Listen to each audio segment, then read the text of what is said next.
Hi, my little calaveras, and welcome to, or welcome back to my channel. If you're new here, hi, my name is Jinx, and if you're returning, thank you so much. I truly appreciate you. Today, I have a story about a creepy fishing trip. So, if you're ready to hear a story, sit back, relax, and let's enjoy this story together.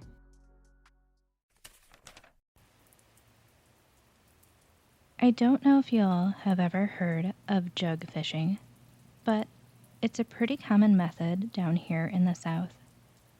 You can usually land a good amount of catfish in a relatively short time. Ain't the most sportsmanlike way to fish, but it puts food on the table for families like mine. Well, tonight, we decided we needed to restock the deep freezer. So we loaded up the kayaks and headed down to one of the local rivers. I'm not giving out the name because, frankly, regardless of the stuff we saw tonight, we ain't given up our fishing hole. The night started off weird.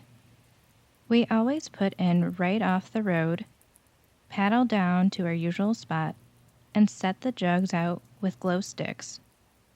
Then we just sit back and enjoy the night till we see the bottles bobbing, the glow sticks dancing on the water. But tonight, it got quiet. Not just a night settling in kind of quiet. It was like the whole world pressed pause. No crickets, no frogs, no owls, not even the occasional bark from a distant dog. It wasn't just the absence of noise. It felt like everything in a 3-mile radius had just turned toward us, listening. The silence was alive. It pressed against my skull, made my ears ring. Like the air itself had sucked in a breath and was holding it. And then, just like that, everything went back to normal. Like it hadn't happened, but we felt it. A few hours passed, and we already had a couple of good chases. My brother and I backed our kayaks against the bank and were talking about our new jobs. He had just started a warehouse gig, and I'd picked up a pest control route. When he felt something wet hit his neck.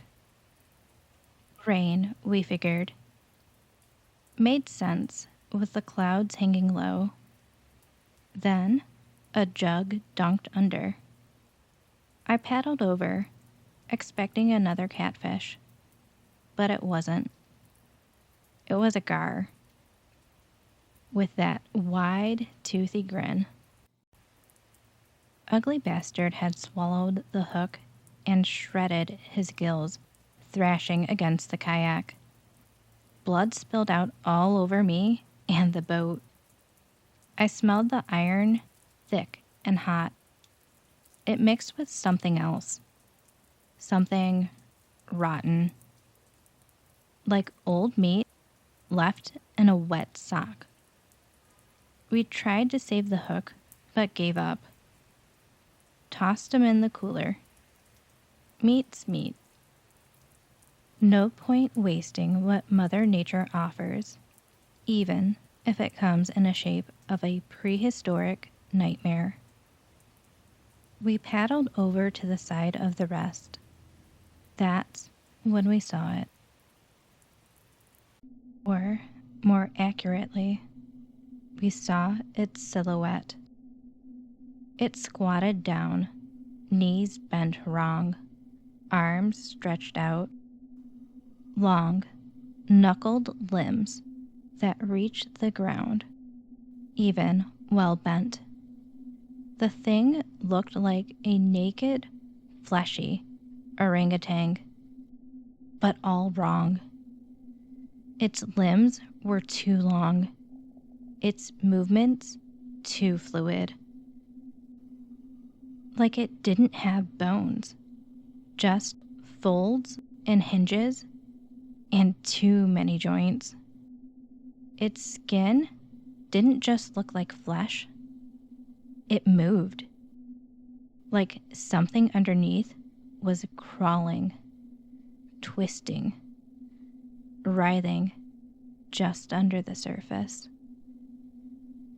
We never saw its face, just the suggestion of a head that didn't seem shaped right. We flicked our headlamps on, and in that instant, it snapped back into the woods, not running, but shoving itself backwards on those arms. It moved like it was used to being upside down.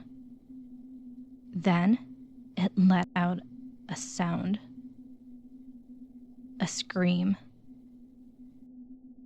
Not just a cry or a howl, but something ancient.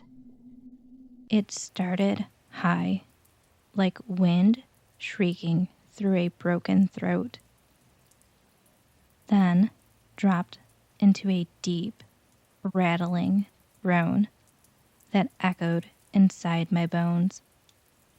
It was the kind of sound that doesn't just scare you, it reminds your body that it's prey. Every instinct in me flinched. I even think the trees did. Then our lights died. Just gone. No flicker, no warning. We were plunged into black.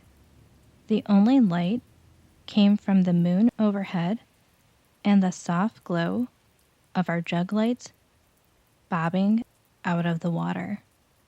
Without saying a word, we started pulling in the lines and prepping to head back. But we kept glancing to the woods. And that's when we noticed the shapes. Several of them, squatting, crawling, hanging from limbs like skeletal puppets, watching us. How long had they been there? How many of them were out there? And what if that rain my brother felt hadn't been rain at all? What if one of them had been right above us? We pushed off into the middle of the river, paddling in silence, the kind of silence that lets you hear your blood moving, your joints cracking. Every breath felt loud, every blink a betrayal. Then they started mimicking us. At first, it was quiet from the woods behind us. We heard a laugh, my laugh, but not me, not then. It was distorted, stretched, like someone trying to remember how a person sounds.